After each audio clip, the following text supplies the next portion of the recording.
You ever have that moment where your blood runs cold, your hands tremble, and you realize someone just messed with the wrong family?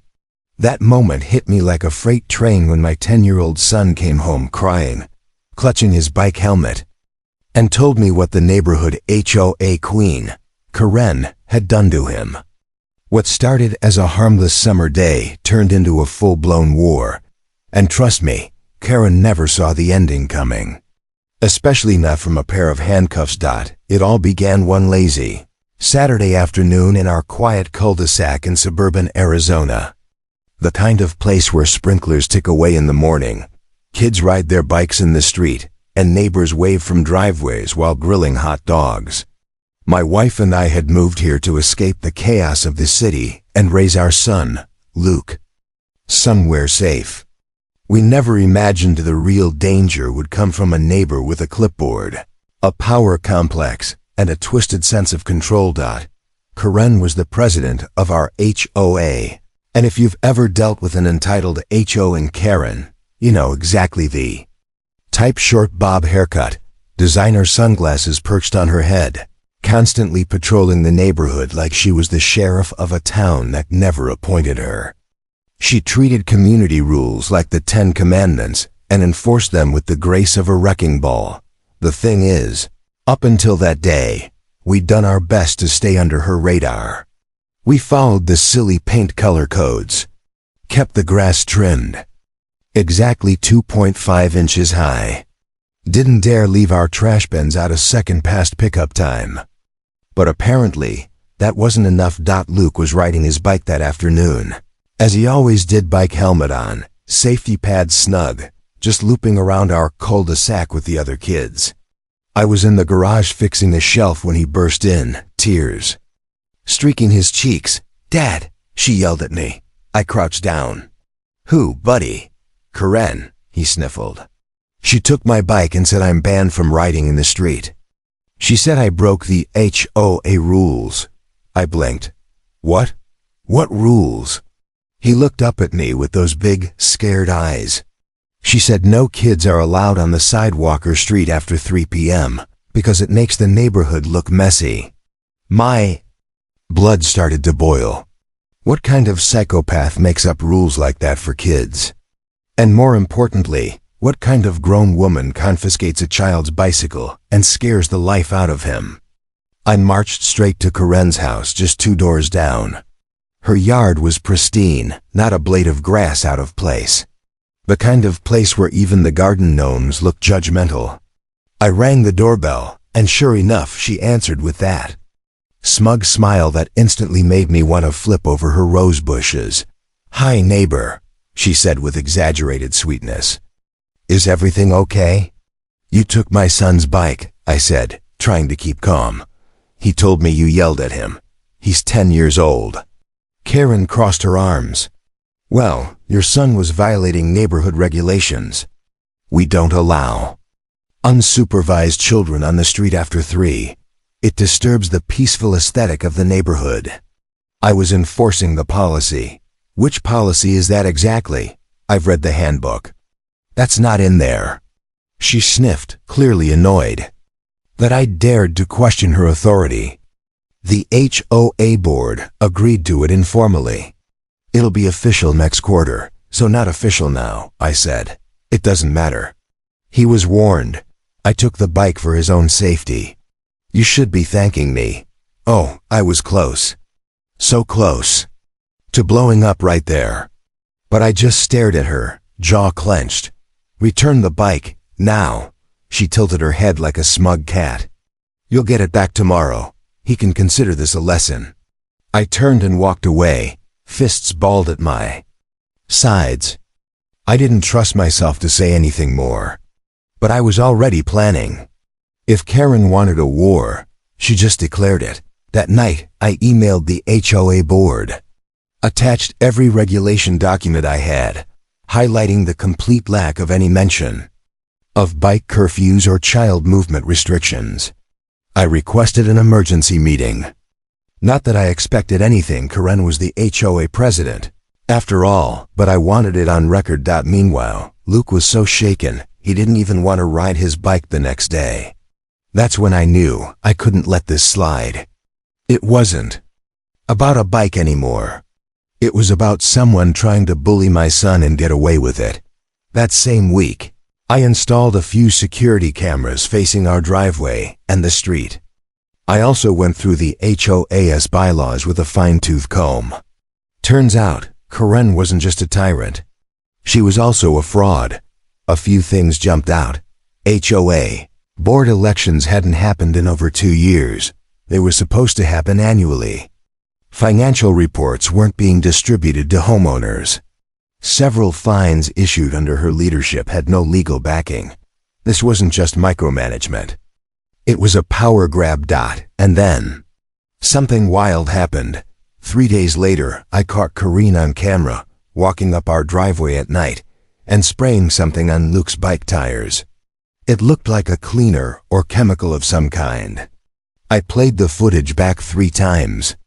My hands were shaking with rage. This wasn't just harassment. It was vandalism. I called the police.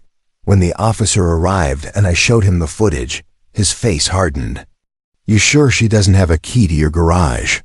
"She absolutely doesn't," I said. "And that's not her property." He nodded. "We can take a report. Might fall under criminal mischief, maybe even tampering." By the end of the day, a report was filed. Karen was officially under investigation. I posted a copy of the footage in the private HOA Facebook group, along with a very measured post. "Parents beware. This woman just vandalized a child's bicycle caught on security cam. If she's been overstepping with your kids too, speak up. Enough is enough." The post exploded. Comments flooded in. Turns out, we weren't the only victims. One mom said Karen had threatened to report her daughter to CPS for drawing chalk art on the sidewalk. Another dad said Karen once followed his son home, yelling about a noise violation for bouncing a basketball. It was like a dam broke. The entire neighborhood had been dealing with her tyranny silently. But not anymore. That Friday, we held a special HOA meeting in the community center. Dozens of families showed up. I came prepared with video evidence, printed documents, copies of the bylaw violations, and a clear timeline of Karen's abuse of power. She walked in, still smug, until she saw the projector screen. I played the security footage. The room went dead silent. Then gasps, murmurs. One guy whispered, "What the hell is wrong with her?" Karen tried to speak. Tried to call it fake, even accused me of manipulating the footage. But it was too late. The board voted immediately. Karen was removed from her position. Effective immediately, but the fallout didn't end there. 2 days later, the police knocked on her door. She was formally charged with misdemeanor property damage and harassment. I watched from my porch as the officer led her to the cruiser, hands behind her back, her lips tight, cheeks burning red. Luke was next to me, holding my hand. "Is she going to jail?" he asked. I knelt beside him. "Maybe not jail, buddy. But she's learning a lesson she should have learned a long time ago." He looked up at me. "Thanks for standing up for me. That moment made everything worth it. But if you think that's where the story ends, oh, not even close.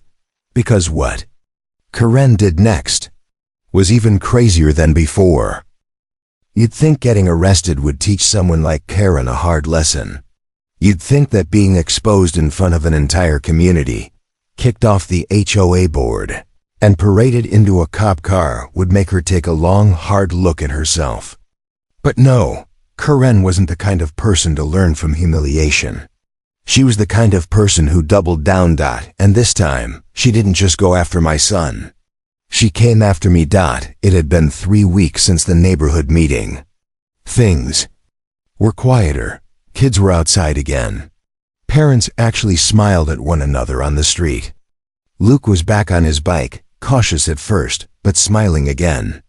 I thought we were finally done with the Karen saga. Until one morning, I walked outside to find the citation envelope taped to my front door. It wasn't from the HOA. It was from code. Enforcement, an official city agency. Inside was a violation notice stating that I was operating a home-based surveillance system in a way that invaded neighborhood privacy. A fine of $2,000. I was stunned. That camera had been installed legally, clearly visible, mounted on my own garage, facing only my property and the public street. I knew my rights, but someone had filed a complaint. I didn't need a psychic to know who. I started digging. Filed a public records request. A few days later, I had the complaint document in hand. The name on the form? Curran M. Little. I'll be honest, I laughed at first, because it was pathetic. This woman, fresh off a criminal charge, was still trying to teach lessons. Only now, she was weaponizing the city government. Her complaint said that I was creating a hostile environment with my cameras and had caused emotional distress to multiple neighbors. It would have been funny if it wasn't so deliberate. But Karen wasn't done. That same week, Luke's school called. They'd received an anonymous tip that we were neglecting our child and allowing him to play unsupervised near traffic. A CPS rep showed up the next day. I invited them in, cooperated fully, showed them Luke's room, the security footage from the day in question, and even spoke with our pediatrician who vouched for us immediately. The case was closed in 24 hours. But that wasn't the point. Karen wasn't trying to win. She was trying to exhaust us. She wanted to make us regret ever standing up to her. So I did what anyone would do when faced with a bitter narcissist trying to burn everything down. I lawyered up. My attorney was a sharp, no-nonsense woman named Grace who didn't play games. After reviewing everything, she told me exactly what I wanted to hear. She's digging her own grave, and we're going to help her finish it. First, Grace helped me file a restraining order based on the harassment. Between the vandalism, false complaints, and CPS weaponization, we had enough to show a pattern of targeted abuse. The judge approved it the same week. Then we filed a civil suit. The claim? Intentional infliction of emotional distress, defamation, and malicious prosecution, especially over the false city complaints and CPS report. Karen wasn't just annoying, she was legally liable now. Word spread fast, and it turns out Karen had enemies in higher places. Someone on the HOA board came forward and shared emails. Internal messages where Karen had referred to neighborhood kids as roaches, said they belonged in cages, and suggested banning basketball hoops, bikes, chalk, and even excessively colorful flower beds. Why? Because it lowered the aesthetic. She wasn't enforcing order. She was controlling people like chess pieces. My lawyer added civil rights violation to the claim, arguing that she was targeting families with kids, especially lower income ones, and using her position to discriminate. At this point, Karen started unraveling. First, she tried to play the victim online. She posted a long rant on the Nextdoor app, claiming she was being bullied by a group of anarchist parents, and that modern neighborhoods need stricter oversight. But it backfired spectacularly. Dozens of comments poured in from neighbors. You terrorized my daughter. You fined us for a plant pot. You slashed my Halloween decorations. It was a digital takedown. But then came the final blow. My attorney got a subpoena, approved to review the financial records of the HOA under Karen's leadership. And what we found? Shocking. Over $14,000 in maintenance fees paid to a landscaping company that didn't exist. Payments made directly to a business account registered to Karen's cousin in Nevada. She had been embezzling money while fining neighbors for having cracked sidewalks. The new HO immediately filed charges. This time, felony charges. Fraud, theft, abuse of position. She was arrested again, but this time with cameras waiting outside her home. It made the local news. Karen, draped in a beige cardigan, sunglasses shielding her red face, was let out in cuffs for the second time. Only this time, it wasn't for yelling at a kid. It was for stealing from the very people she claimed to protect. At the next HOA, Meeting. The board voted unanimously to dissolve every policy she had ever implemented. Every ridiculous tyrannical rule gone. Luke stood in front of the community, next to me, as the board apologized publicly for how she treated him. They even refunded several unfair fines to other families. We weren't just heard, we were vindicated. As for Karen, she's currently awaiting trial, facing multiple charges: criminal vandalism, harassment, fraud, defamation, and malicious abuse of process. If convicted, she could serve jail time and be barred from any future HOA leadership anywhere. Her mugshot now sits on Google next to her name. Luke saw it the other day and asked me, "Is she really gone now?" I smiled. "Yeah, buddy. She is." He nodded, then quietly got on his bike and rode down the street with his friends. Free, unafraid. And this time, no one stopped him. This whole experience taught me something valuable. Sometimes the monsters we fear aren't hiding in the dark. Sometimes they're wearing cardigans, holding clipboards, and pretending they care. But when you stand up to them, ***, with truth, with community, with action, ***, they fall hard. So, if you're watching this, and you're dealing with a neighborhood tyrant, remember this. Bullies only win when we stay silent, and sometimes even Kareen ends up with a mugshot.